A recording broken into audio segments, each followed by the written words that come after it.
Hey, you guys, welcome back to Rebuilding a Kick-Ass Life. My name is Emily, and today I want to talk about something that comes up for me personally a lot, and that is the fact that I am single on my own. I'm divorced. I have been on my own for almost 10 years. I have been divorced twice, 2 times. I know it's really not a proud, but it is a fact. And that I am not interested, really, I'm not intentionally seeking out being in a relationship of any kind. I mean, at this point, I feel like if it's going to happen, they're just going to have to walk into my house and find me, because I am not doing anything that would put me in a position to find a partner. I am definitely not doing the dating apps. Been there, done that many years ago. Not my thing at all. And I have been on a few dates here and there in the past, not anytime soon. And I just came to the conclusion that I no longer feel the need at my age. My birthday is Wednesday. What's today? Monday? My birthday is Wednesday. I'm going to be 59. I'm just in a position where I no longer feel the need to have to be partnered up. Now, maybe that would be different if I was looking to have a family and, if I was younger. I've been there, done that. I have my family. I have my 3 incredible kids. I have an ex-husband. I've got 2, but my first ex-husband is the father of all 3 of my children. And he's a good guy. He's an active, participating parent. I've talked about this before. I did a whole video on divorce regret. And if I had any regrets about, not that I do, I feel like I am where I need to be. But if I had any divorce regret, and sometimes it's a little bit of a hard pill to swallow for me, because I think that first marriage definitely could have been salvaged with a lot of work and both parties wanting it to be salvaged. So if I had any divorce regret, it would probably be that marriage. My second marriage, absolutely not. No divorce regret whatsoever. Completely, utterly oh my God, a fiasco. I think I referred to it in my book as the longest emotional roller coaster ride of my life. And it was the best of times, and it was the worst of times. That really does sum up my second marriage. You would think, you would really think that after getting divorced the first time, you would pick, you choose wisely. The second time, no. I think I had no brain cells the second time, because I just really ignored every red flag. I really just swept everything under the rug. And I had cognitive dissonance going on in my brain. Which means that I had 2 opposing thoughts, and they were conflicting. So one side of my brain is saying, what are you doing? This is bullshit. This is not good. What the frig are you doing here? How did you get here? In a jail cell. Yeah, you heard that right. Being falsely arrested for domestic violence. And then I had this other side of my brain saying, oh, but you have to take the good and the bad, and not every relationship is perfect, and it's complicated, and you love him, and all the nonsense. And so I now have been on my own going on 10 years. And what I want to say to any of you that are afraid to be alone, and that is the number one thing that keeps people in toxic, dysfunctional, abusive relationships, is the fear of being alone. I didn't have that I had this irrational fear of financial destitution. I mean, completely irrational. I'd never worried about finances before. After my first divorce, I had a great job. I was working for this, I had like my dream job. I was working for L'Oreal. It wasn't a shit ton of money, but it was enough. And it was the lifestyle and it was the flexibility that it offered me to be with my children when I needed to be, because I was on the road, I was in sales, so I made my own schedule. So the finances were really never a motivating factor for me in terms of where I was going to work. I wanted the flexibility and I wanted a job that was stable and secure. Not that any job is stable or secure anymore. And I was really happy with that. And I never really worried about finances. And then when I got into my second marriage, which by the way, I just do want to clarify something. I talk about it being a financially privileged marriage a lot, which it was. But when I met my second husband, he was living in somebody's basement. He didn't have any money. All the money came while we were together. We were together 7 years before we got married. So he accumulated all the wealth in those 7 years, and then we got married, which of course meant that although I believe I was an instrumental part in him becoming successful, I will always believe that, is that the majority of that wealth was under his name because we weren't married at the time when he started accumulating the assets and blah, blah, blah. So the point that I want to get at is, if you are in an abusive, toxic, whatever kind of relationship that is not healthy, and you are afraid to be alone, I am telling you, I went from a beautiful home, multiple vacation properties, multiple luxury cars, vacations, not having to work, although being in that relationship was a hell of a lot of work. Oh my God.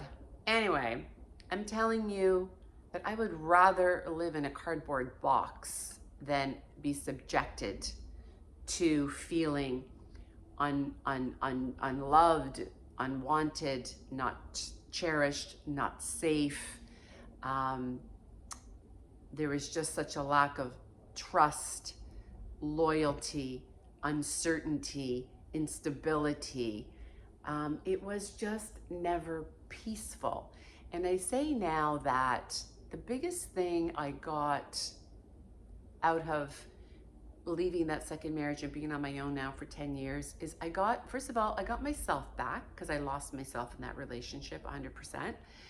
And I have so much peace in my life and I protect it at all cost. Sometimes I do think to myself that, maybe I protect it a little bit too much in terms of everything ends before it gets started in terms of a new relationship. I'm on dates, I haven't been dated now in many years, but right after my second divorce, I was dating somewhat. And the slightest little thing could make me literally not even want to bother anymore. It's just not worth it. It's maybe the way they spoke to a wait staff, or maybe it's the way they raised their voice inappropriately, or maybe it's that they're not what I consider to be not emotionally intelligent or emotionally mature.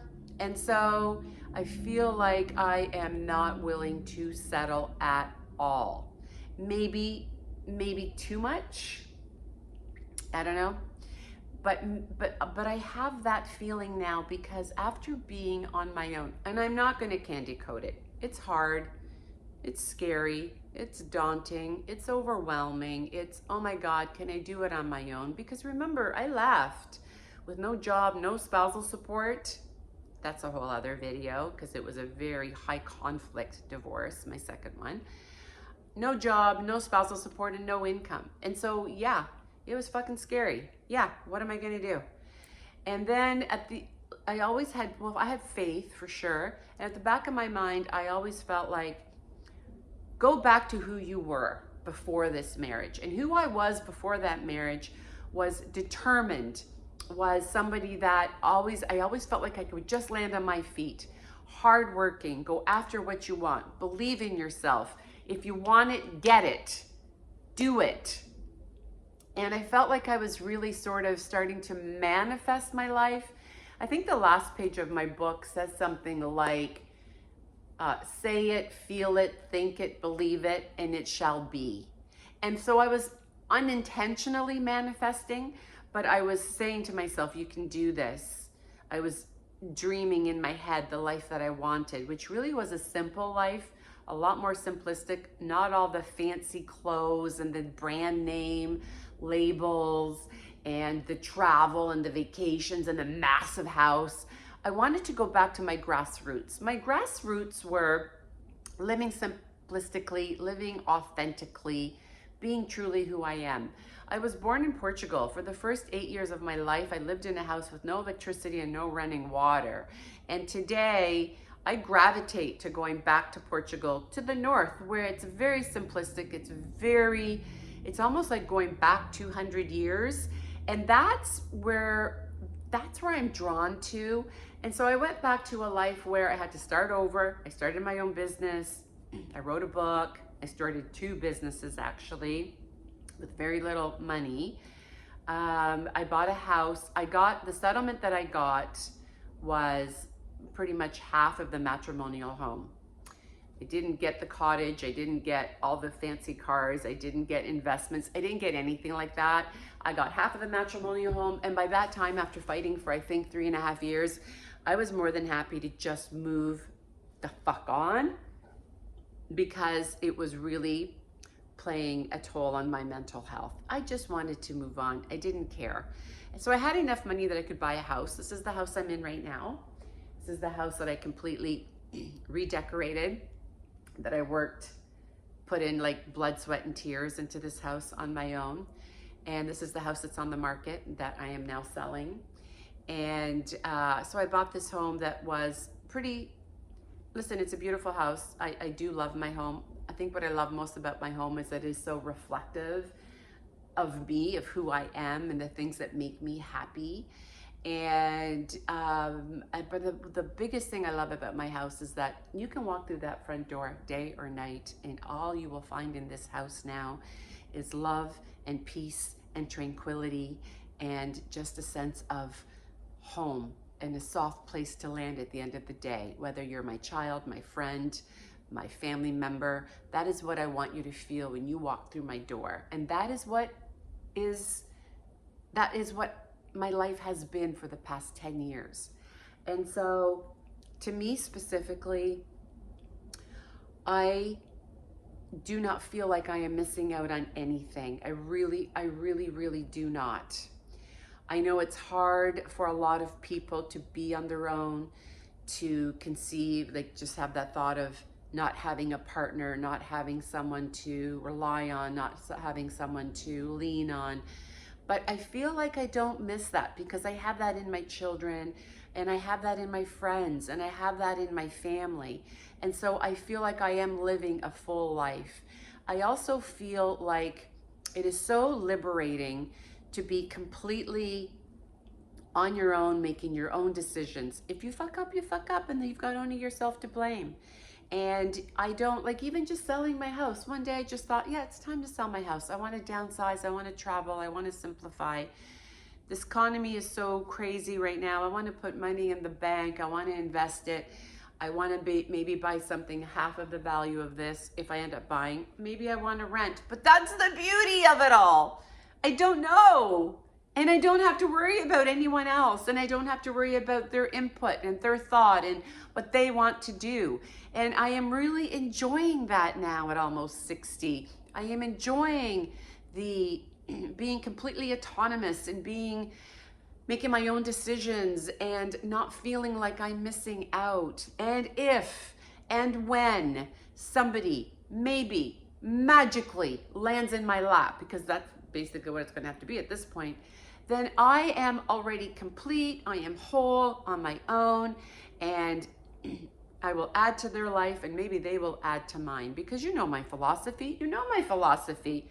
Unless your presence feels better than my solitude, I'm not interested. So if your presence in my life doesn't feel better than my solitude, because my solitude feels pretty damn good, then yeah, I'm okay. I'm okay to be on my own. I'm okay to pay my own bills. I'm okay to fix my own toilet. I'm okay to work fucking hard for what I have and not have to rely on anyone else to do it for me. I am okay with all that because the payoff that I get for that is living life on my own terms. It is living life authentically. It is doing what I want, when I want, with who I want. It is making my own decisions. It is feeling good about myself. And you guys, I do not have what I had for 15 years. I do not have the multi-million-dollar house. I do not have the Beamer, the Porsche, the Mercedes, all that. I still have a Mercedes, but it's 12 years old. It's on its last leg. I do not have all the bells and whistles. I do not have the designer clothes anymore. I do not have the fancy labels, but I have such a peace of mind, and I have my health, and I have my family, and I have me. Me. I'm back. I have reclaimed myself and my voice and my authenticity. And I know this all sounds so cliche and so like blah, blah, blah, blah, shut up. Not every day is a great day, but for the most part, I can genuinely tell you, honestly tell you, not every day is a great day. I am human, I have feels, but I can honestly say that I am happy pretty much every day. And I remember a time in my life where I would probably cry every day. I would feel worthless. I would feel unwanted. I would feel unappreciated. I would feel not cared for. I would feel used. I would feel